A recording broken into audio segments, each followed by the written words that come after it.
Alright guys, welcome aboard the F4 Corsair from Magnitude 3 for DCS World, and well, let's talk about how to start this thing. Now, I didn't look at the manual. I basically just pushed a bunch of buttons while on stream recently and kind of figured this stuff out on my own.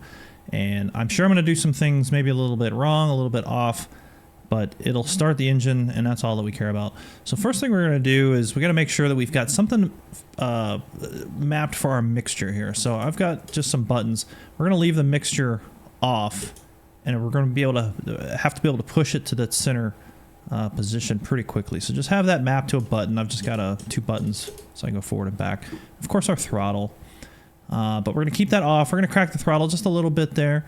We're going to go ahead and change our fuel to main. It's our main tank. And then our magnetos are really hard to see. I've also mapped those to a button, or to a set of buttons, but our magnetos are here. So I'm going to push that 3 times and take it to both. So we've got both magnetos set there. We're going to come back over here to the left. I'm going to turn on cockpit lighting and then turn on the battery. You see, it's going to make it a little bit easier to see. It is kind of hard to see in the cockpit of this aircraft. It's a little bit dark. So we're going to turn on the battery. We're going to hit the fuel pump. And we're going to hold the primer. The book says 5 to 15 seconds. I've been doing about 5-6 seconds, and it's fine. And I'm going to just lift that cover up for the starter. So I'm going to hit the primer for about 5 seconds. You'll hear it whining. And I'm going to go ahead and move my hand down to that button I have set for the mixture. Release the primer.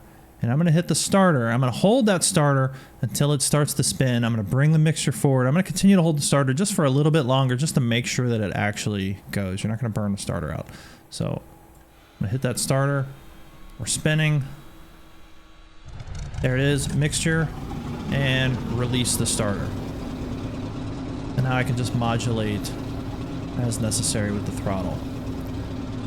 So now what the book says, again, I didn't read the book, this is other people telling me what the book says, is I'm going to hold the brakes down, and I'm going to bring the RPMs up to about 800 or so. Okay, right up in that range, right here. And we're going to hold that for a few minutes, and we're going to let all our pressures and temperatures and everything equalize out. Now this engine's pretty forgiving. I've flown it around for about 2.5 hours, had no issues with it, you know, doing anything crazy, overheating, anything like that. You can also open up the cowl flaps up here. Arguably you could do that before starting. Again, as you can see, it's really made no impact, but I'm going to go ahead and open up those cowl flaps. And I've just got that set to a button. I'm just holding that in place. Alright, so we're getting our temperatures and pressures set up. So obviously we can't take off like this because the wings wouldn't work. So we're going to find over here, I'm sorry, I lost my throttle there. Bring it back up to about 800. Alright, so over here is our wings. I'm going to right click, and that's going to spread these wings. Now they take a little bit longer than you might think, and there's some visual indications to show when they're complete. So we're just going to let those wings come down.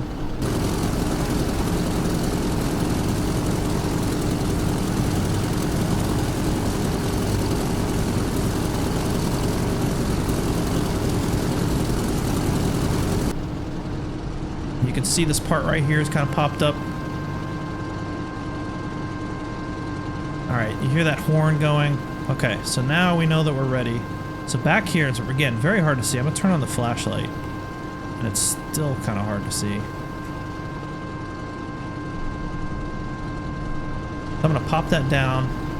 Those are going to lock into place, and I'm going to pop that back up. Now, why is it that way? I have no earthly idea. It just is. So just let them spread. When you hear the horn, push that handle down and then pop it back up. The horn will go away. Now they are locked, right? So I'm gonna push this back. See, nothing's happening, right? So your wings are locked, you're ready to go. Canopy, we've got the control right here. If you want to jettison the canopy, it's this red one, but otherwise this yellow one, we can bring it forward and close the canopy or open it back up. All right, so now we're basically ready to go. Now the last thing you need to have available to you is the nose wheel steering switch. Physically it is over here. Alright, so to unlock tail wheel, pull and turn, so that is unlocked. You are going to have to taxi using the differential brakes. You've got those mapped hopefully. Just give it some power. You know, just taxi out like you would pretty much any other warbird. just use those differential brakes and make sure that you lock that tail wheel. But I've got it mapped to a little pinky switch on my control stick, so I can do it thusly.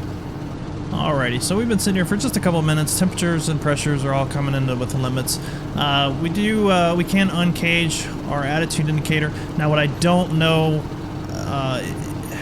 in the P47, you typically, from what I understand, would keep it caged because it would sort of lose its, its bearing in flight. And so, from what I understand, the P47 guys would only uncage this if they were about to go into weather. I don't know. I haven't flown it enough to understand if that's a consideration here. So if you want to uncage it, there it is right there. Just press that button. Obviously it uncages and you're ready to go. But we're pretty much ready to rock and roll. So at this point, we'd be good to taxi out and take off. But we'll do that in a different video. I just want to show you guys real quick how to get this thing started and get you up in the air. Appreciate you guys watching. We'll talk to you later.